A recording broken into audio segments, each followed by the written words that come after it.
নমস্কাৰ ভিজন বিটিআৰলৈ আপোনালোকক স্বাগতম। আজি আমি যেটো বিষয় আলোচনা কৰিম বুলি ভাবিছো এই বিষয়টো হল বিটিসি বা বিটিআৰ এলেকা যি গণতন্ত্ৰ যেটো আমাৰ ৰাজ্যে 32 লাখ জনতাই ব্যাকুল হৈ বিচাৰি আছে এই গণতন্ত্ৰটো বিটিসিত আসলতে কেনেকৈ চলিছে সেই বিষয়ে আমি আলোচনা কৰিম বুলি আজি ভাবিছো আৰু এই আলোচনাত আমাৰ সৈতে উপস্থিত আছে ৰণগুৰা নাৰ্জাৰী ডাঙৰীয়া। নমস্কাৰ। তেওঁ কাজলগাঁও পৰিষদীয় সমষ্টিৰ MCLA হয় আৰু লগত আছে আমাৰ নিৰ্মল কুমাৰ ব্ৰহ্ম ডাঙৰীয়া। নমস্কাৰ। তেওঁ নিচিমা সমষ্টি পৰিষদীয় সমষ্টিৰ MCLA হয়। তো আমি এওঁলোকৰ লগত আলোচনা কৰিম আসলতে যেটো বিটিসিত যেটো আমাৰ লেজিসলেটিভ আছে ডেমক্ৰেসিৰ যি চতুৰ্থ স্তম্ভ তাৰে অন্যতম স্তম্ভ আটাইতকৈ শক্তিশালী স্তম্ভ এই লেজিসলেটিভটো কেনেকৈ চলি আছে আৰু আমি জানিব চেষ্টা কৰিম যোৱা 5 বছৰত যি বিটিসি চৰকাৰ হল আৰু ইয়াত যেটো বিধানসভা বা লেজিসলেটিভ ইয়াতে যি বিৰোধী দল আছে বা বিভিন্ন MCLA আছে তেওঁলোকৰ ভূমিকা কেনেকৈ হল তো আমি স্যাৰ জানিব খোজো কোকৰাঝাৰত যেটো লেজিসলেটিভ আছে বিটিসি খন চলাবৰ কাৰণে এই লেজিসলেটিভটো প্ৰপাৰলি কেনেকৈ চলি আছে এই বিষয়ে অলপ জানিব খোজো বা আপোনালোকৰ অভিজ্ঞতা কেনেকুৱা যোৱা 5 বছৰত। হয়, ভিজন বিটিআৰলৈ মোৰ আন্তৰিক শুভেচ্ছা যাচিছোঁ।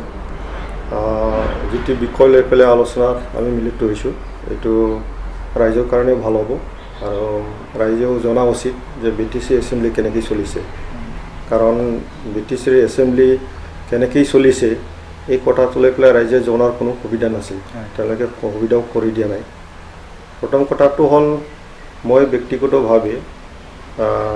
5 বছৰ মোৰ অভিজ্ঞতা হ'ল বিটিসি কাৰণ আমি PCDR হিচাপে 2015 চনত নিৰ্বাচিত হৈছিলোঁ কাজলগাঁও সমষ্টিৰ পৰা আৰু মোৰ লগত আমি PCDR 7জন আছিলে আৰু 7জনে আমি বিৰোধী পক্ষত বহি গণতান্ত্ৰিকভাৱে এছেম্বলিত যিখিনি আমি ৰোল ল'ব লাগিছিলে সেই হিচাপে আমি ৰোলটো লৈ আহিছোঁ আৰু গণতন্ত্ৰ যেটো তাৰ প্ৰক্ৰিয়া চলিছে সেইটো যদি আমি ভালকৈ যদি পৰ্যালোচনা আমি কৰোঁ তেতিয়াহ'লে আমি ক'ব লাগিব যে আমাৰ এক্সপিৰিয়েঞ্চটো ভাল নহয় বিটিসিৰ যেটো এছেম্বলিত যেটো মানে তেওঁলোকৰ যেটো চিষ্টেম ইয়াৰ ওপৰত আমাৰ এক্সপিৰিয়েঞ্চটো ভাল নহয় কাৰণ যেতিয়া আমি প্ৰথম এছেম্বলিত আমি বহিছোঁ তেতিয়া আমি গম পাইছোঁ তাত বিটিসিৰ এছেম্বলি কেনেকৈ চলিছে তাৰ চিষ্টেমেটিকভাৱে গণতান্ত্ৰিকভাৱে বিৰোধী পক্ষক যেনেকৈ মৰ্যাদা দি পেলাই সমালোচনা বা আলোচনা কৰাৰ কাৰণে সুবিধা যে দিব লাগে বিৰোধী পক্ষকো সেইখিনি দিয়া হোৱা নাই কিন্তু আমি বিৰোধী পক্ষত থাকিখিনি গণতান্ত্ৰিকভাৱে যিখিনি চিষ্টেম তাত থাকিব লাগে সেইখিনিৰ ওপৰত আমি যথেষ্ট উত্থাপন কৰিছোঁ আৰু আমি অনুভৱ কৰিছোঁ যে হয়তো প্ৰথমবাৰৰ কাৰণে কাৰণ আজিলৈকে 15টা বছৰত 3টা টাৰ্ম অলৰেডি হৈ গ'ল BPM নেতৃত্বত বিটিসি যিখিনি মানে কাৰ্যকাল তো 2015ৰ পৰা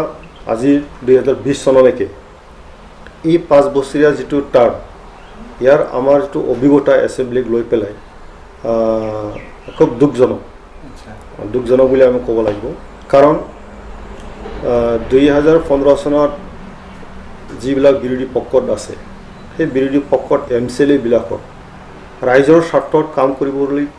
গণতান্ত্ৰিকভাৱে যিখিনি সুবিধা দিব লাগিছিল সেইখিনি তেওঁলোকে দিয়া হোৱা নাই। এক্সাম্পল হিচাপে আমি ক'ব পাৰোঁ যে TLCC আৰু VCDC গঠন কৰাৰ ক্ষেত্ৰত ধৰি লওক কাজলগাঁও সমষ্টি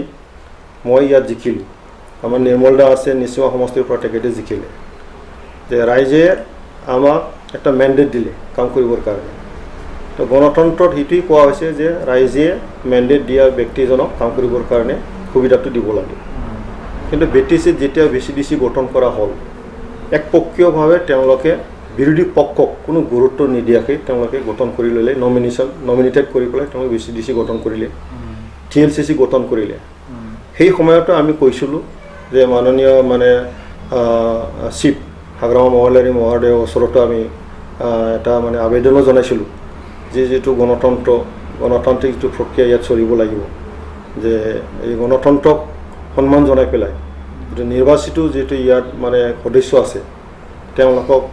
মানে কাম কৰাৰ কাৰণে সুবিধাটো দিব লাগে তো গতিকে VCDCক যিসকলে নিৰ্বাচিত হৈ আছে তেওঁলোকক গঠন কৰি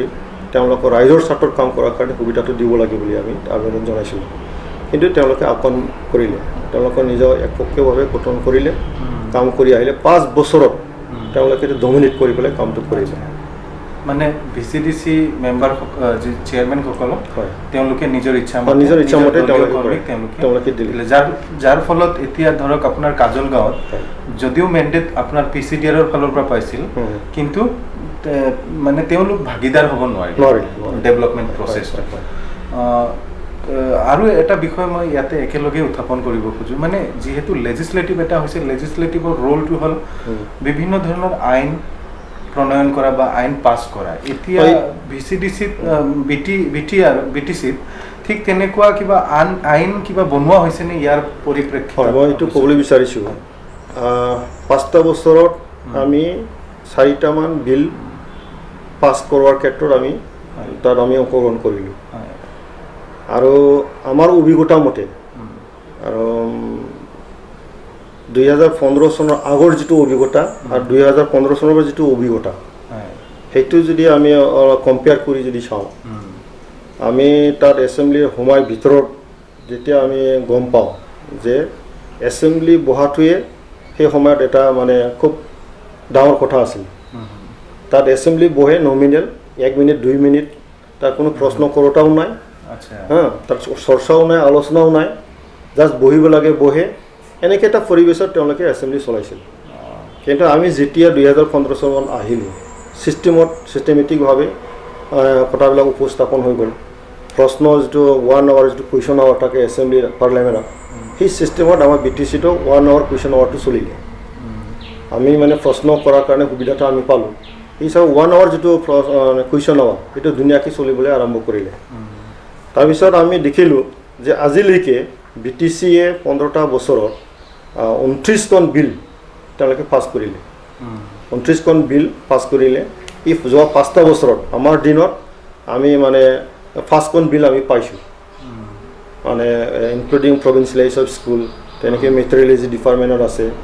ডিপাৰ্টমেণ্টেল কিছুমান লেজিসলেশ্যন তেওঁলোকে পাছ কৰিছে আৰু আজিলৈকে 29খন তেওঁলোকে পাছ কৰিলে সেই 15টা বছৰত আপুনি মানে ভাবিবই নোৱাৰিব যে আজিলৈকে ৰুলছ এণ্ড ৰেগুলেশ্যন পাছ কৰি পেলাই BTCখন চলাব লাগে আইনমতে BTCখন চলাব লাগে আৰু সেইখিনি ক্ষমতা BTCক দিয়া হৈছিল কিন্তু BTCয়ে এই আইনখন নিজৰ এছেম্বলিত পাছ কৰাৰ পিছত থ্ৰু WPT যিটো নোডেল এজেঞ্চি WPT ডিপাৰ্টমেণ্টত অসম চৰকাৰৰ তাত যায় অসম চৰকাৰে গভৰ্ণৰ তাত পঠিয়াব লাগে আৰু গভৰ্ণৰে তাক চহী কৰি পেলাই আইনত পৰিণত কৰিব লাগে কিন্তু আজিলৈকে এটা বিলৰ বাহিৰে কোনো বিল আজিলৈকে গভৰ্ণৰৰ চাইন পোৱা নাই এটা বিলটো হ'ল কাউন্সিল ফাণ্ড কাউন্সিল চলাবৰ কাৰণে যিটো কাউন্সিল ফাণ্ড আছে তাৰ এই কাৰণে এই কাউন্সিল ফাণ্ড এটাই মাত্ৰ গভৰ্ণৰৰ এছেন লৈ পেলাই আইনগত ইয়াত মানে কিবাটো পালে তো গতিকে আজিলৈকে কোনো বিলে পাছ কৰা নাই আৰু ক'ব লাগিলে আজিলৈকে কোনো ৰুলছ এণ্ড ৰেগুলেশ্যন নোহোৱাকৈ BTCয়ে চলাই আহিছে অসম চৰকাৰ ভাৰত চৰকাৰৰ যিখিনি মানে ৰুলছ এণ্ড ৰেগুলেশ্যন আছে সেইটোকে মানি চলি পেলাই তেওঁলোকে কামটো কৰিব লগা হৈছে তো সেইটো লৈ পেলাই আমি ভাবোঁ তেওঁলোকৰ ইনএফিচিয়েঞ্চি আছে এটা আমি অনুভৱ কৰিছোঁ আৰু হয়তো বিল পাছ কৰাৰ পিছত যেতিয়া অসম চৰকাৰে পঠিয়াব আমি দেখিছোঁ যে যথেষ্ট স্কোপটো আছিলে কাৰণ কংগ্ৰেছ চৰকাৰৰ দিনতো BPF চৰকাৰে একেলগে এলায়েন্স চৰকাৰ আছিলে আৰু আজিৰ তাৰিখতো তেওঁলোকে BPFে BJPৰ লগত এলায়েন্স চৰকাৰ আছে যথেষ্ট ষ্টেট গভৰ্ণমেণ্ট আৰু কাউন্সিলৰ লগত তালমিল সেই কাম কৰাৰ কাৰণে যথেষ্ট সুবিধা আছে পলিটিকেলি তেওঁলোকে এলাইনমেণ্টত আছে তথাপিও তেওঁলোকে এই বিলখিনি পাছ কৰাই পেলাই গভৰ্ণৰ এছেন আনিব নোৱাৰাটো খুব দুৰ্ভাগ্যজনক আৰু আমাৰ BTC বাকীৰ কাৰণে খুব লজ্জাজনক বুলি আমি অনুভৱ কৰিছোঁ আচ্ছা নিৰ্মল কুমাৰ ব্ৰহ্ম ডাঙৰীয়া যেটো আমাৰ VCDCৰ কথা ওলাইছে এতিয়া VCDC নিৰ্বাচনটো নহয় তেনেকৈ নিৰ্বাচন নোহোৱাৰ কাৰণে গণতন্ত্ৰটো একদম গ্ৰাছৰুটত আমাৰ ষ্টেবলিছ হোৱা নাই মানে যেটো ছাৰে ক'লে অলৰেডি নমিনেটেড তেওঁলোকৰ পাৰ্টিৰ মানুহবিলাকক VCDC চেয়াৰমেন বনাইছে এতিয়া আপোনাৰ সমষ্টিটো আপুনি এই চেয়াৰমেনসকলক লৈয়ে কাম কৰিছে তো গতিকে আপোনাৰ VCDC চেয়াৰমেন আৰু আপুনি MCLA হিচাপে কিবা অসুবিধাত সন্মুখীন হৈছে নে ধুনীয়াকৈ চলি আছে আপুনি অলপ আপোনাৰ অভিজ্ঞতাটো ক'ব হয় নিচিমা সমষ্টিৰ প্ৰতিটো BCDC তেখেতসকলে আমাৰ ৰংগৰা নাৰ্জাৰী ডাঙৰীয়া যেনেকৈ কৈছে তেনেকৈ মোৰ সমষ্টিটো তেখেতসকলে নমিনেট কৰি পেলাই তেখেতসকলৰ বচা মানুহবিলাক চেয়াৰমেন মেম্বাৰ তেখেতসকলে বনাইছে তো সেইটো ক্ষেত্ৰত মই কাম কৰিবলৈ ভাল পোৱা নাই কিয়নো তেখেতসকলে আমাৰ লগত কোঅপাৰেশ্যন নকৰে আৰু তেখেতসকলে মেক্সিমাম দুৰ্নীতিগ্ৰস্ত আৰু দুৰ্নীতিৰ কৰা কামৰ লগতে তেখেতসকলে লিপ্ত হৈ থাকে আৰু যাৰ ফলত মোৰ গাঁৱতে এখন BCDC আছে ভৱানীপুৰ BCDC বুলি তাত এটা সময়ত মানে MGMৰেগাৰ কাম চলি আছিল কাম কৰি সম্পূৰ্ণ হোৱাৰ পিছত যেতিয়া পইচাবিলাক যিবিলাক জব কাৰ্ড হোল্ডাৰ তেখেতসকলৰ একাউণ্টত সোমাই গৈছিল তো তেখেতসকলৰ একাউণ্টত সোমোৱাৰ পিছত উইদাউট তেখেতসকলৰ চহী নোলোৱাকৈ জব কাৰ্ড হোল্ডাৰৰ চহী নোলোৱাকৈ চেয়াৰমেন নিজে মানে 2 নম্বৰী চহী দি পেলাই টকাবিলাক ড্ৰ কৰিছিল ড্ৰ কৰাৰ ক্ষেত্ৰত এটা সময়ত ধৰা পৰিছিল যে জব কাৰ্ডৰ কিবাটো অলৰেডি মানে ড্ৰ কৰি লৈছে চেয়াৰমেনে তো সেইটো সন্দৰ্ভত জব কাৰ্ড হোল্ডাৰে মোক অৱগত কৰিছিল তেতিয়া মই চালিজাৰি কৰি চালোঁ আৰু সোধপোছ কৰিলোঁ তো 7জন মানুহৰ জব কাৰ্ড হোল্ডাৰৰ টকাটো কেনেকৈ মানে উইদাউট তেখেতসকলৰ চহী নোহোৱাকৈ কেনেকৈ ড্ৰ কৰিব পাৰিলে এইটো সোধাত তেখেতসকলে ক'লে নাই মই কৰা নাই তাৰপিছত মই কৰা নাই কোৱাৰ লগে লগে আমি বেংকত গৈ পেলাই আমি চেকিং কৰিলোঁ চেকিং কৰাৰ পিছত আমি গম পালোঁ যে চেয়াৰমেনে অলৰেডি ড্ৰ কৰিছে তো সেই ক্ষেত্ৰত মই কৈছিলোঁ তেতিয়া মই সেইটো টাইমত দিল্লীত আছিলোঁ দিল্লী থাকোঁতে পোনাপনি কৰিলে মই ক'লোঁ মই আহি আছোঁ তাৰপিছত ডিচিশ্যনটো লোৱা যাব তো হিউমেনিটি গ্ৰাউণ্ডত মই ক'লোঁ আপোনালোকে যিমান টকা ড্ৰ কৰিছিলে জব কাৰ্ড হোল্ডাৰৰ তেখেতসকলক পইচাটো ঘূৰাই দিয়ক কিয়নো তেখেতসকলে পৰিশ্ৰম কৰিছে আৰু তেখেতসকলৰ একদম প্ৰাপ্য গতিকে এই টকাখিনি ঘূৰাই দিয়ক বুলি কওঁতে তেখেতসকলে ঘূৰাই দিয়া নাই ঘূৰাই নিদিয়াৰ কাৰণে আমি কেছ ৰুজু কৰিছোঁ আৰু কি আমগুৰি থানাত কেছ ৰুজু কৰিছোঁ সেই কেছটো আজিৰ তাৰিখলৈকে চলি আছে আজিৰ তাৰিখলৈকে কোনো ডিচিশ্যন হোৱা নাই এটা সময়ত কৈছিলে মানে এইটো কিবা ফৰেনচিক লেবৰেটৰীত গৈছে একচুৱেলি কোনে ড্ৰ কৰিছে এইটো পৰীক্ষা কৰিবৰ কাৰণে কিন্তু আজিৰ তাৰিখলৈকে এই কেছৰ কিবা পজিটিভ কিবাটো আমি পাবলৈ সক্ষম হোৱা নাই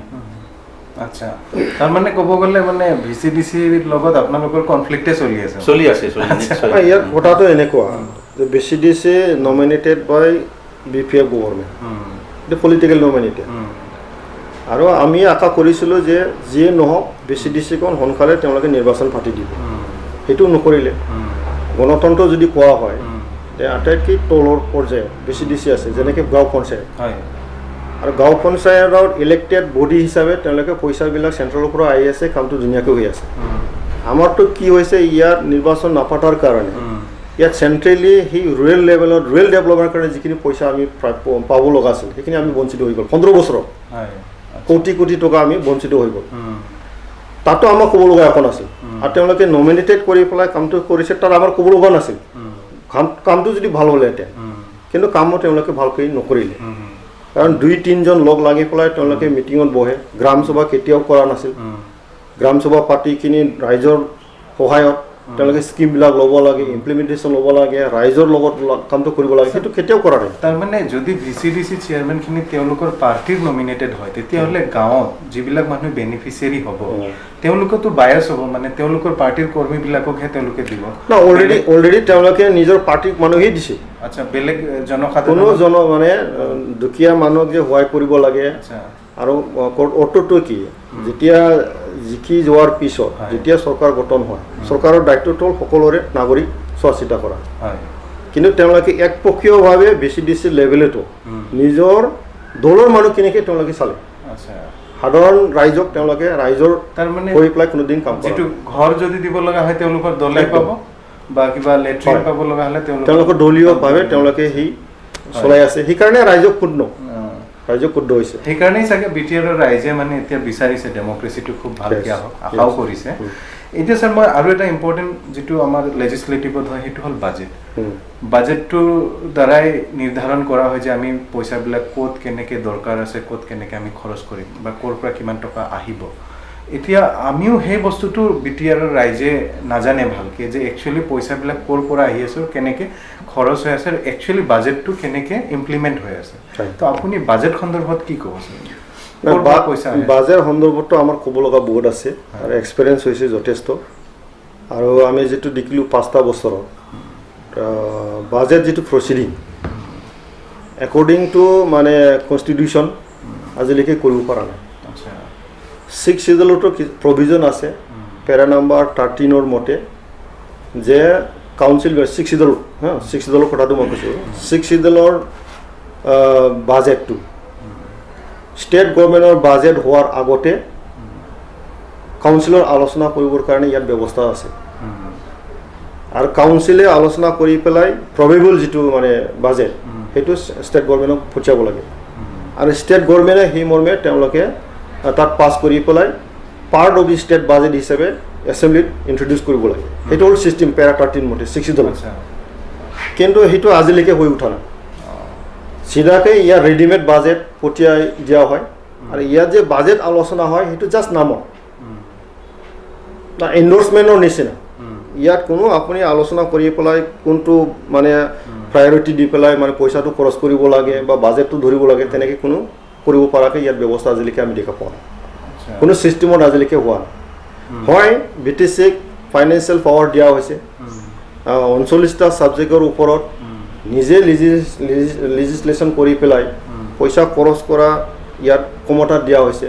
কিন্তু ছিষ্টেম অনুযায়ী আজিলৈকে 15টা বছৰত তেওঁলোকে কাম কৰিব পৰাটো মই দেখা নাই তো ইয়াত দেখিছোঁ আমি মেক্সিমাম বাজেটটো আমি চালোঁ 5টা বছৰত ইয়াৰ নিজাববীয়াকৈ যি ৰেভিনিউ কালেকশ্যনৰ কাৰণে যিটো ইয়াত ক্ষমতাও দিয়া হৈছিল পেৰা নাম্বাৰ 8 মতে আপুনি মানে টেক্স কালেকশ্যন কৰিব পাৰে মাটিৰ খাজনা তেনেকৈ মানে কালেকশ্যন কৰিব পাৰে ইয়াত ক্ষমতা দিয়া হৈছে BTC চৰকাৰ হিচাপে BPF চৰকাৰে আজিলৈকে নিজাববীয়াকৈ টেক্স কালেকশ্যনৰ কাৰণে কোনো পলিচি আমি দেখা পোৱা নাই তেওঁলোকে গ্ৰেণ্ড চেণ্ড হিচাপে ভাৰত চৰকাৰৰ পৰা অসম চৰকাৰৰ পৰা যিখিনি পইচা আহিছে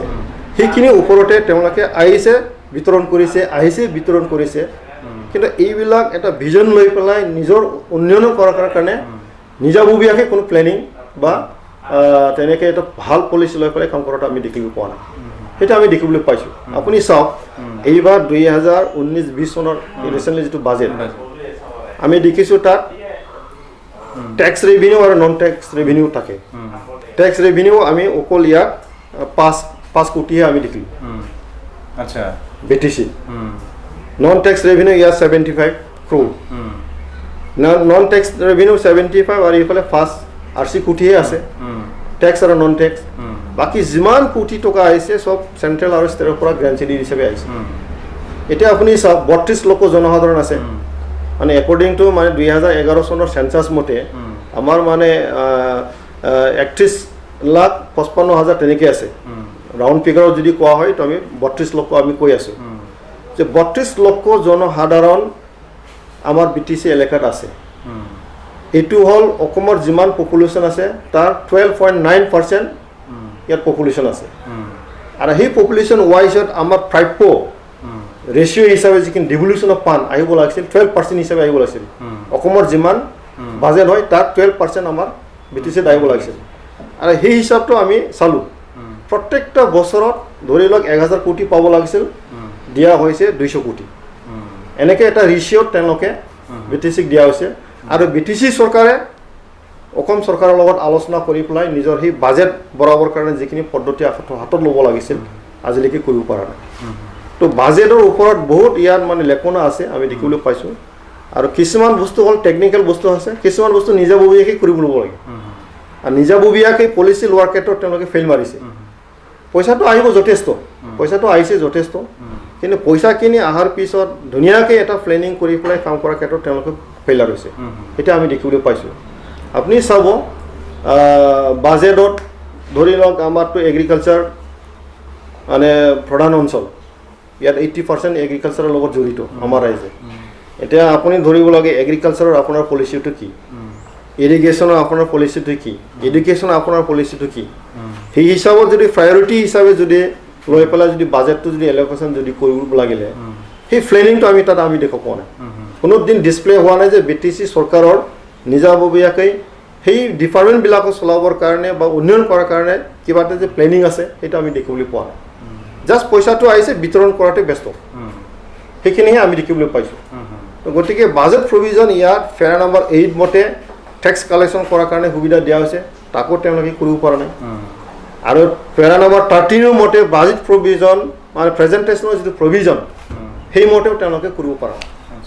তো BTCৰ যিটো বাজেট যিটো প্ৰভিজন দিয়া সত্ত্বেও BTC চৰকাৰ হিচাপে তেওঁলোকে কৰি ল'ব পৰা নাই নিৰ্মল কুমাৰ ব্ৰহ্ম ডাঙৰীয়া আপুনি কি কয় বাজেট আপোনাৰ সমষ্টিত আপুনি যি ধৰণে বিচাৰিছে যিবিলাক কাম হ'ব লাগে ধৰক ভাবিছে আপুনি এই দলংটো আমাৰ সমষ্টিৰ কাৰণে দৰকাৰী তেনেকৈ চাইছেনে লেজিছলেটিভত যেতিয়া বাজেটবিলাক বনোৱা হয় মোৰ নিচিমা সমষ্টিত যি ধৰণে মানে ৰেচনেলাইজ কৰি পেলাই ফাণ্ডটো ইনভেষ্ট কৰিব লাগিছিলে তেখেতসকলে কৰি দিয়া নাই মই বাৰম্বাৰ কৈছিলোঁ মোৰ এৰিয়াটো ওৱান অফ দি মষ্ট মানে বেকৱাৰ্ড এৰিয়া নিচিমা সমষ্টিখন তাতে এনেকুৱা নদী নালা আছে ক'বলৈ গ'লে নদীৰ লগতে মোৰ মানে ভৰ্তি আছে এতিয়া আমগুৰি বুলি এটা জেগা আছে আমগুৰিৰ পৰা ঔগুৰিলৈকে যাবলৈ তেনেকুৱা কানেক্টিভিটি নাই দলং নাই নাঙ্গলভাঙা নদী বুলি আছে তাত দলং দিব লাগে বুলি মই বহুবাৰ মই এছেম্বলিত উত্থাপন কৰিছিলোঁ তথাপিও আজি তাৰিখলৈকে তেখেতসকলে দলংখন সজাই দিব পৰা নাই কনষ্ট্ৰাকশ্যন কৰি দিব পৰা নাই আৰু যোনটো জেগাত যাব লাগে যেনেকুৱা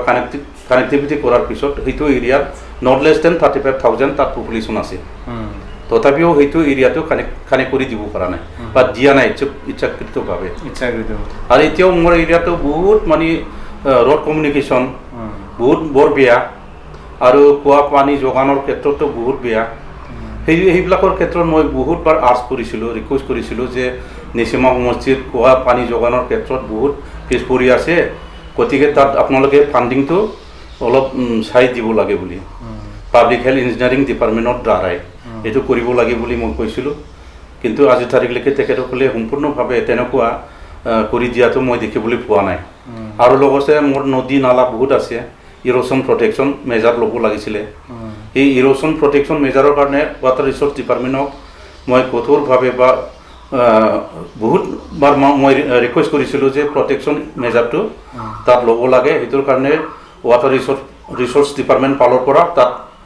দিব লাগে ইনভেষ্ট কৰিব লাগে বুলি কিন্তু তেখেতসকলে এই ক্ষেত্ৰতো তেনেকুৱা দিয়াটো মই আজি তাৰিখলৈকে পোৱা নাই তেনেকুৱা ঘটনাবিলাক চলি আছে আমাৰ লেজিছলেটিভ এছেম্বলিত এতিয়া ছাৰ আৰু এটা ইম্পৰ্টেণ্ট টপিক ইয়াতে লেজিছলেটিভৰ বিষয়ে জানিব খোজোঁ আমি যে আমাৰ ডেমক্ৰেচিটো হ'ল ৰিপ্ৰেজেণ্টেটিভ ডেমক্ৰেচি আৰু যিহেতু BTRত আমাৰ বিভিন্ন ধৰণৰ আপোনাৰ কমিউনিটি আছে ভালেখিনি কমিউনিটি আছে আৰু ভাল নাম্বাৰত আছে ৰিপ্ৰেজেণ্টেশ্যনটো চাগে প্ৰপাৰলি আমাৰ BTRৰ লেজিছলেটিভত হোৱা নাই তাৰ কাৰণে এটা প্ৰভিজন দিছিল আমাৰ নমিনেটেড MCLৰৰ প্ৰভিজন আছিল বা তেওঁলোকৰ জৰিয়তে তেওঁলোকৰ সমস্যাবিলাক উত্থাপন কৰাৰ এটা স্কোপ ৰাখি থৈছিল সেই বস্তুটোতো ভালকৈ হোৱা নাই যেন মানে এটা স্পষ্ট তেওঁলোকৰ দৃষ্টিভংগীবিলাক আমি বুজিবলৈ যদি চেষ্টা কৰে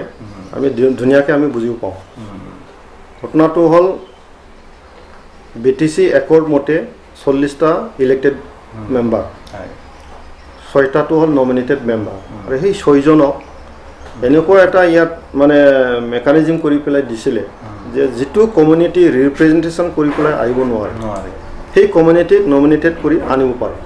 যাতে ইকুৱেল এটা ডেভেলপমেণ্ট ইকুৱেল এটা মানে মৰ্যাদাটো পায় তেওঁলোকৰ উদ্দেশ্য এইটোৱে আছিল আছিল কিন্তু BTC চৰকাৰে সেই দিশত কোনোদিন ভালকৈ এটা চিন্তাধাৰণা লৈ পেলাই তেওঁলোকে কামটো নকৰিলে এইবাৰ 5টা বছৰত 6জন মানে এই মেম্বাৰবিলাকক নমিনেট কৰিব পৰাই নাই তেওঁলোকে কাৰণ আমি পাইছোঁ এইবাৰ যদি 40টা মেম্বাৰৰ ভিতৰত যদি আমি চাওঁ ইয়াৰ অসমীয়াৰ পৰাও আছে বেংগলীৰ পৰাও আছে মুছলমানসকলৰ পৰা আছে বড়োসকলৰ পৰা আছে বিভিন্ন জাতি জনগোষ্ঠী যিবিলাক মূল জনগোষ্ঠী আছে তেওঁলোকৰ পৰা আছে এতিয়া ৰাভা জনগোষ্ঠীৰ পৰা নাছিলে ঠিক তেনেকৈ সৰু সুৰা যিবিলাক জনগোষ্ঠী আছে তেওঁলোকৰ পৰা ৰিপ্ৰেজেণ্টেশ্যন আহিব পৰা কোনো ঠাইও নাই আৰু অহাও নাই গতিকে তেওঁলোকক দিব পাৰিব লাগিছিল যেনেকৈ নেপালী গোষ্ঠী আছে গোৰ্খা জনগোষ্ঠী তেওঁলোকক দিব পৰা এটা পৰিৱেশ তাত আছিল তেওঁলোকক আজিলৈকে দিয়া হোৱা নাই তো গতিকে তেওঁলোকে যিটো চিন্তাধাৰা তাতে মানে স্পষ্ট এটা মানে দেখিবলৈ পাওঁ যে তেওঁলোকে যে বিভিন্ন জাতি জনগোষ্ঠীক সমমৰ্যাদাৰে সম উন্নয়নৰ কাৰণে যে কোনোদিন চিন্তা কৰা নাই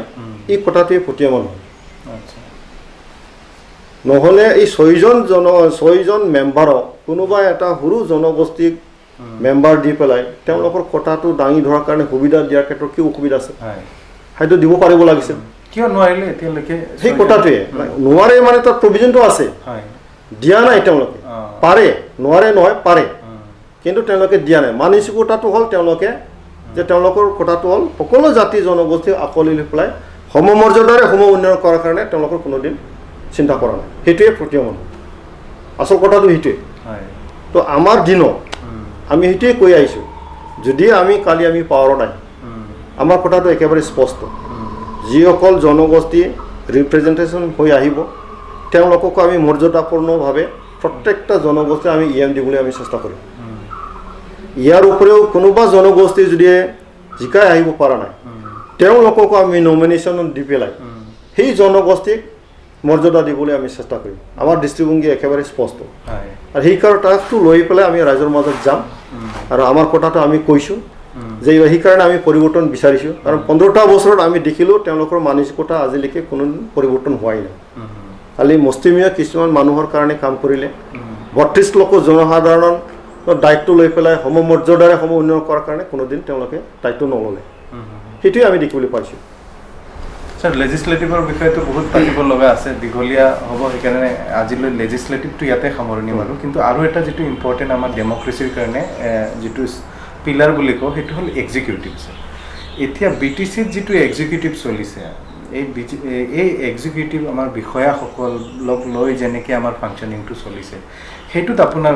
দৃষ্টিভংগী কেনেকুৱা হয় অফিচাৰবিলাকৰ মানে বহুত ডিপাৰ্টমেণ্টত এতিয়াও এপইণ্টমেণ্ট দিব লগা আছে মানে কমপ্লিট হোৱা নাই ডিপাৰ্টমেণ্টৰ এই ফৰ্চবিলাক চেংচনটো এতিয়াও কমপ্লিট হোৱা নাই সেইটো আমি মানিব লাগিব স্যাৰ এইটো জাষ্ট এড কৰি দিওঁ মানে এনেকৈ শুনিছোঁ যে ইমানেই নাটনি এজন অফিচাৰক বহুত কেইটা আপোনাৰ এটা দায়িত্ব দি থৈছে এজন EMৰ দায়িত্ব লৈছে ইফালে আৰু এজন EMৰ দুজন বেলেগ বেলেগ তিনিজন বেলেগ বেলেগ EMৰ দায়িত্ব এজনকে দিয়া হৈছে যাৰ কাৰণে কামবিলাক একেবাৰে ভালকৈ হোৱা নাই বুলি শুনিছোঁ মানে আপুনি নহয় এই কথাটোৱে আমি চিধাকৈ যদি কওঁ ইনএফিচিয়েঞ্চি তেওঁলোকৰ কাৰ্যক্ষেত্ৰত কাম কৰাৰ কাৰণে যিখিনি মানে ব্যৱস্থা ল'ব লাগিছিল সেইটো পৰা নাই আৰু নাজানাৰ কাৰণে তেওঁলোকে পৰা নাই স্কোপটো আছে কিন্তু তেওঁলোকে কামটো কৰিব পৰা নাই মই কিয় কৈছোঁ যে স্কোপটো আছে ক'ত ষ্টেট গভৰ্ণমেণ্টৰ লগত তেওঁলোকে এলায়েন্স গভৰ্ণমেণ্ট কোনো পৰ্যায়ত তেওঁলোকৰ মানে অসুবিধাটো হ'বই নালাগিছিল আলোচনাৰ মৰ্মে কামটো কৰিব লাগিছিল যিখিনি আনিব পাৰিব লাগিছিল সেইখিনি তেওঁলোকে কৰিব পৰা নাই এতিয়া বিভিন্ন ডিপাৰ্টমেণ্টত যিবিলাক মানে অফিচাৰ আছে বা মানে অফিচিয়েল প্ৰয়োজন আছিল সেই মানে ফৰ্চবিলাক সৃষ্টি কৰি পেলাই তেওঁলোকে দিব পৰা নাই সেইটো এটা লেখুনা হৈ গ'ল যাৰ কাৰণে এজন ছেক্ৰেটাৰীয়ে বহুত বিভাগ চম্ভালিব লগা হ'ল এইটো অসুবিধা হ'বই আৰু তাত আমি দেখিবলৈ পাইছোঁ যেতিয়া এক্সিকিউটিভ লেভেলত যদি আমি পৰ্যালোচনা আমি কৰোঁ তাৰ মুৰব্বী হিচাপে যিসকল EM বা চিফ তেওঁলোকে সদায় হয়তো মাহে মাহে বা 3 মাহে মাহে এই ডিপাৰ্টমেণ্টবিলাকৰ ৰিভিউ মিটিং কৰিব লাগিব যে মানে প্ৰত্যেকটা ডিপাৰ্টমেণ্টৰ আপোনাৰ কিমান মানে কি ষ্টেটাছত আছে যিটো আপুনি মানে স্কিমবিলাক লৈছে তাৰ মানে কি কয় এইটো ইমপ্লিমেণ্টেশ্যনটো কিমান লেভেলত গৈ আছে কিমান ৰৈ গ'ল এইবিলাক যদি ৰিভিউ মিটিং কৰি পেলাই যদি আপুনি যদি ঠিক নকৰে কোনোদিন আপুনি গম নাপাব যে আপোনাৰ ডিপাৰ্টমেণ্ট চলোৱাৰ কিমান মানে ভাল পৰ্যায়ত আহিছে তো সেইখিনি আমি দেখিবলৈ পোৱা নাই কিন্তু আমি বাৰে বাৰে তেওঁলোকক আমি যেতিয়া আমি সমালোচনা কৰোঁ পৰ্যালোচনা কৰিছোঁ তেওঁলোকৰ লগত আমি সদায় এছেম্বলিত যোগাত্মক দৃষ্টিভংগীৰে আমি আলোচনা কৰিছোঁ তেওঁলোকক আমি সমালোচনাও কৰিছোঁ যে এইটো কৰিব লাগে সেইটো কৰিব লাগে বেছিভাগ আমাৰ যিটো মানে এডভাইচ আছিলে তেওঁলোকে মানি চলোৱা নাই তাত আমাৰ ক'ব লগা একো নাই কিন্তু তেওঁলোকে নিজাববীয়াকৈ পদক্ষেপ যে ল'ব লাগে সেইটো আমি দেখিবলৈ পোৱা নাই কথাটো তেনেকুৱা তো এডমিনিষ্ট্ৰেটিভ লেভেলত আমি দেখিবলৈ পাইছোঁ যে যিবিলাক স্কিমটো ল'ব অফিচাৰবিলাকে যিখিনি কাম কৰিব লাগে ছিষ্টেমেটিক সেই অফিচাৰৰ লগত তেওঁলোকৰ কোনো লিংক নাই তেওঁলোকে স্কিমবিলাক ধৰে কণ্ট্ৰাক্টৰ লেভেলৰ পৰা আচ্ছা কণ্ট্ৰাক্টৰ লেভেলে তেওঁলোকৰ মানে দলীয় কৰ্মীবিলাকে ক'ত দলং লাগে ক'ত কি লাগে ৰাস্তা লাগে তেওঁলোকে ধৰি লয় আৰু সেই মেম্বাৰবিলাকে মানে দলীয় মেম্বাৰবিলাকে এক্সিকিউটিভ অফিচাৰটোত যাব ধৰি লওক PWDত ক'ৰবাত যদি ৰাস্তা লাগে তেওঁলোকৰ মানে দলৰ মানুহে যে অমুক বস্তু লাগে আপুনি কিবাটো বনাওক আচ্ছা এষ্টিমেটটো বনাওক সেই মৰ্মেহে এক্সিকিউটিভ মানে অফিচাৰে এষ্টিমেটটো বনাই পেলাই পঠিয়াব আৰু সেই হিচাপত চলিছে তেওঁলোকৰ কিন্তু ডিপাৰ্টমেণ্টেলি কোনোদিন ৰিকুইজিশ্যন লৈ পেলাই তেওঁলোকে বাজেটটো চাই মেলি তেওঁলোকে কাম কৰা নাই যাৰ কাৰণে কি হৈছে মানে মই এটা কথা কওঁ যাৰ কাৰণে কি হৈছে আপোনাৰ হাতত যদি 100 টকা আছে সেই 100 টকাটো চাই মেলি স্কিমটো ল'ব লাগিছিল সেইটো ল'ব পৰা নাই তেওঁলোকে কি কৰিছে 100 টকা আপোনাৰ হাতত আছে স্কিমটো ধৰিছে 500 টকা এই 400জন মানুহক তেওঁলোকে স্পেচিফাই কৰিব লাগিব দলীয় মানুহ আৰু তাত সেইকাৰণে দুৰ্নীতি তাত লিপ্ত আছে সেইকাৰণে আজিলৈকে বাজেটত লৈ পেলাই বহুত মানে ইয়াত খেলিমেলি আছে আৰু ক'ব গ'লে এতিয়া সেইকাৰণে আমি কৈছোঁ কি ইয়াত ডিপিচিটটো বহুত বেছি এতিয়া কণ্ট্ৰাক্টৰবিলাকৰ কাৰণে যিটো পইচা দিব লগা আছে মিনিমাম 2000 কোটিৰ ইয়াও দিবলৈ বাকী আছে তো চিষ্টেম ভিতৰত এডমিনিষ্ট্ৰেটিভ এক্সিকিউটিভে হওক ফাইনেন্সিয়েল যিটো ইণ্টাৰনেল যিটো ডিচিপ্লিন কোনো ডিচিপ্লিন নাই চিষ্টেমেটিক কোনো কন্ট্ৰাক্টৰ ৰাজ চলি আছে কন্ট্ৰাক্টৰ ৰাজ দলীয় কৰ্মীবিলাকৰ ৰাজ চৰকাৰ হিচাপে আৰু চৰকাৰ আৰু সেই যিটো মানে এক্সিকিউটিভ যিবিলাক অফিচাৰ আছে এজেঞ্চি আছে এইবিলাকৰ মাজত তালমিল কৰি পেলাই তেওঁলোকে কোনোদিন বা এক্সিকিউটিভ লেভেলক মানে দায়িত্ব দি পেলাই ধুনীয়াকৈ এটা ডিচিপ্লিনভাৱে কাম কৰিবৰ কাৰণে তেওঁলোকে কোনোদিন চেষ্টাও কৰা নাই অসুবিধা এইটোৱেই নিৰ্মল কুমাৰ ব্ৰহ্ম ডাঙৰীয়া আপুনি আপোনাৰ অফিচাৰবিলাকক এতিয়া ধৰক VCDCত প্ৰব্লেম হৈছে তো তেওঁলোকৰ কণ্ট্ৰলটো আকৌ অফিচাৰে কৰিব পাৰে আপোনাৰ অফিচাৰৰ লগত কেনেকুৱা মানে আণ্ডাৰষ্টেণ্ডিং এই ক্ষেত্ৰত এতিয়া মই যোৱাকালি শুনিবলৈ পাইছোঁ VCDCতেও অলৰেডি ৰাজ্যপাল শাসন হোৱাৰ পিছত মানে ভংগ হৈ গ'ল তো যোৱাকালি মই এজন ইঞ্জিনিয়াৰক মই এটা VCDCৰ আণ্ডাৰত যিটো ৰেচপেক্টিভ ইঞ্জিনিয়াৰ আছিলে তেখেতক মই লগ কৰিছোঁ আৰু কৈছোঁ এতিয়াতো কিবা VCDCবিলাক ভংগ হৈ গ'ল আপোনালোকে লাইন অফ একশ্যনটো ডেভেলপমেণ্টৰ লাইন অফ একশ্যনটো কেনেকৈ কৰিব তেতিয়া তেওঁ ক'লে ছাৰ যোৱা কেইদিন আগত মানে তাতে কোকৰাঝাৰৰ ৰিভিউ মিটিং হৈছিলে তো VCDCবিলাক চলাবৰ কাৰণে আমাক ইনচাৰ্জ চেয়াৰমেন কৰি দিব বুলি শুনিছোঁ বুলি কৈছে তাৰপিছত লগতে GRS আছে অৱশ্যে তেখেতসকলে এনেকুৱা নহয় যে তেখেতসকলে যে বায়াছ কৰি যে কাম কৰে এইটো নহয় তেখেতসকলক কেতিয়াবা যদি কৰিছে তেখেতসকলে একদম বাইপ'জ কৰিহে তেখেতসকলক কৰিব দিছিলে কিন্তু এই সময়ত এই বৰ্তমানৰ যিটো ৰাজ্যপাল শাসন ৰাজ্যপাল ৰুলিং এই ৰুলিঙৰ সময়ছোৱাত মই ভাবোঁ তেখেতসকলে মানে ডিচেণ্টলি মানে ডিচেঞ্চিভাৱে তেখেতসকলে কাম কৰিব বুলি মই আশা কৰোঁ ঠিক আছে বাৰু ছাৰ আমি আৰু এটা বিষয়ৰ ওপৰত অলপমান আপোনাৰ পইণ্ট অফ ভিউ ল'ম আৰু তাৰপিছত আপোনালোকৰ প্লেনিংটো অলপমান মানুহ ৰাইজক জনাব এতিয়া যিটো পইণ্টটো লাষ্ট মই ডিছকাছ কৰিব খুজিছোঁ এইটো হ'ল ইনষ্টিটিউশ্যন এতিয়া গণতন্ত্ৰ এটা সমাজত বা গ্ৰাছ ৰুটত যাবৰ কাৰণে আমাৰ ইনষ্টিটিউশ্যনবিলাক ভালকৈ ফাংচন কৰিব লাগিব ইনষ্টিটিউশ্যন ক'ব গ'লে সেইটো এডুকেশ্যন ইনষ্টিটিউটেই হওক হেল্থৰ ইনষ্টিটিউশ্যন হওক বা এক্সিকিউটিভৰ ইনষ্টিটিউশ্যনে হওক বা যিকোনো ইনষ্টিটিউশ্যন যাৰ জৰিয়তে আচলতে ডেমক্ৰেচি বা পাৱাৰখিনি এক্সাৰচাইজ হয় এতিয়া এই ইনষ্টিটিউশ্যনবিলাক আপুনি কেনেকুৱা দেখিছে ইনষ্টিটিউশ্যনবিলাক কিমান কমি আছে ইনষ্টিটিউশ্যনবিলাক ইয়াত মই এটা কথা ক'ব বিচাৰিছোঁ BTCক দিয়া হৈছে লেজিসলেটিভ এডমিনিষ্ট্ৰেটিভ ফাইনেন্সিয়েল পাৱাৰ আৰু সেই তিনিটা সামঞ্জস্যভাৱে যদি চলাই যায় তেতিয়াহে ভাল এটা উন্নয়নটো সম্ভৱ হয় আপোনাক ক্ষমতা দিয়া হৈছে লেজিসলেটিভ পাৱাৰ আপোনাক ক্ষমতা দিয়া হৈছে লেজিসলেশ্যন কৰাৰ পিছত এডুকেশ্যনত যাব লাগিব এটা এডুকেশ্যন লেভেলত যদি আপোনাৰ যদি ডিচিপ্লিন যদি ভাল হৈ নাথাকে আপুনি যিমান লেজিসলেশ্যন নলওক কিয় যিমান আইন নবনাওক কিয় ইমপ্লিমেণ্টেশ্যনত কোনোদিন ভাল হৈ নুঠিব আৰু ফাইনেন্সিয়েল ডিচিপ্লিন যেতিয়া নাথাকিব তেতিয়া কাৰাপশ্যনটো হ'বই তো উন্নতি ক'ত হ'ব তো আমাৰ BTCৰ যিবিলাক ইনষ্টিটিউশ্যন আছে ডিপাৰ্টমেণ্টেল ইনষ্টিটিউশ্যন আছে এইবিলাকক ডিচিপ্লিনভাৱে কাম কৰাৰ কাৰণে যিবিলাকে লেজিসলেশ্যনৰ দায়িত্ব আছে, যিবিলাক মানে পলিটিকেল লিডাৰ, তাৰ কোৱা হয় যেনিবা চিফৰ পৰা ডেপুটি চিফ, এক্সিকিউটিভ মেম্বাৰ, তেওঁলোকে হেড ন, প্ৰত্যেকটা ডিপাৰ্টমেণ্টত তেওঁলোকে হেড হয়। আৰু তেওঁলোকৰ দৃষ্টিভংগী যদি স্পষ্ট হয় আৰু তেওঁলোকৰ যদি ডাইৰেকশ্যনবিলাক যদি স্পষ্ট হয়, তেতিয়াহে এডুকেশ্যন লেভেলতো ঠিক হৈ যাব। কিন্তু এই যে লেজিসলেশ্যনৰ দায়িত্ব থকা যিবিলাক পলিটিকেল লিডাৰ আৰু সেই এডমিনিষ্ট্ৰেটিভ লাইনত যিবিলাকে দায়িত্ব লৈছে, তেওঁলোকক গাইডলাইন দিয়াৰ ক্ষেত্ৰত কোনোদিন আমি ভাল এটা পৰিৱেশ আমি দেখা পোৱা নাই। বহুত ইয়াত লেখনা আছে আৰু এইটো মানে সক্ষমতাও নাই, এইটো আমি ক'ব পাৰোঁ।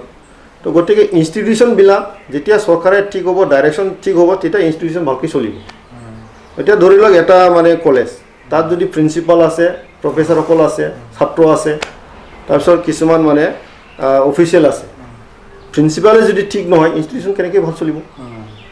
ডাইৰেকশ্যনটো প্ৰিন্সিপালৰ তৰাই যাব লাগিব। এতিয়া প্ৰিন্সিপালে যদি ঠিক মতে যদি নচলে, অৰ্গেনবিলাকতো কাম নকৰিব না। চিষ্টেমটো তেনেকৈ। আমাৰ 15টা বছৰত আমাৰ এক্সপিৰিয়েঞ্চটো সেইটোৱেই হ'ল যে BTC মুৰব্বীসকলে যি ধৰণৰ ব্যৱস্থা লৈ পেলাই কামটো কৰিব লাগিছিল, সেইটো কৰিব পৰা নাই। সেইকাৰণে আজিলৈকে প্ৰত্যেকটা ডিপাৰ্টমেণ্টে আমাৰ মানে ছেপাৰেশ্যন হ'ব লাগিছিল। জিলা ভিত্তিত ধৰি লওক আমাৰ বঙাইগাঁও পাৰ্ট এটা আহিছিল চিৰাঙত, আৰু বাক্সা যেনিবা নলবাৰী পাৰ্ট এটা আহিছিল, বৰপেটা পাৰ্ট এটা আহিছিল। বহুত ডিপাৰ্টমেণ্ট আছে, সেই ডিপাৰ্টমেণ্টবিলাক সেই জিলাৰ পৰা এতিয়ালৈকে ছেপাৰেশ্যন কৰিব পৰা নাই। PNRD ডিপাৰ্টমেণ্টটো আছে, ব্লকটো মানে ধুবুৰী ছাইডত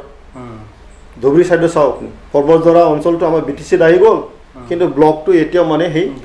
অঞ্চলতে মানে কাম কৰিব লগা হয়। এনেকৈ বহুত ডিপাৰ্টমেণ্ট আছে, সেইবিলাক মানে ছেপাৰেশ্যন কৰিব পৰা নাই। তো গতিকে ডিপাৰ্টমেণ্টেলি ইনষ্টিটিউশ্যনবিলাক ভালকৈ চলাবৰ কাৰণে চৰকাৰীভাৱে যিখিনি পলিচি ল'ব লাগিছিল, সেইটো আমি ভালকৈ দেখা পোৱা নাই। গতিকে খুব কষ্টৰে চলিব লগা হৈছে, সেইখিনি আমি দেখিবলৈ পাইছোঁ। কিন্তু আমি আশাবাদী, সেইকাৰণে আমি ভাবিছোঁ ৰাইজে বুজা উচিত। সেইকাৰণে ৰাইজেও বুজিছোঁ যে পৰিৱৰ্তনটো বিচাৰিছে, কাৰণ 15টা বছৰ দেখিলে, মৰমো কৰিলে, BPF কাম কৰাৰ কাৰণে সুবিধাও দিলে। 15টা বছৰটো ইমান সহজ কথা নহয়। তো 15টা বছৰত যদি কোনোবা এটা দলে যদি ভালকৈ যদি চলাব নোৱাৰে, আল্টিমেটলি নতুন এটা বিচাৰিবই। সেইটোতো গণতান্ত্ৰিক এটা এইটো ছিষ্টেমেই। গতিকে মই ভাবোঁ ছিষ্টেমবিলাক, ইনষ্টিটিউশ্যনবিলাক ভালকৈ চলাব লাগিলে চৰকাৰৰ মানে দৃষ্টিভংগীবিলাক স্পষ্ট হ'ব লাগিব। আৰু আমাৰ BTC অঞ্চলত যিখিনি ইনষ্টিটিউশ্যন আছে, ডিপাৰ্টমেণ্টেল ইনষ্টিটিউশ্যন আছে, তেওঁলোকে এই যিটো মানে আমোলাবিলাকে ছিষ্টেমেটিক কাম কৰিবৰ কাৰণে সুবিধাও পোৱা নাই। এই কথাও আমি ক'ব লাগিব। ইয়াত বহুত কথা আছে, আৰু আলোচনা কৰিলে মেক্সিমাম চৰকাৰীভাৱে যিখিনি পলিচি ল'ব লাগিছিল, তাতে মানে গোটেই কথাখিনি সামৰি যায় যে চৰকাৰে কোনো পধ্যে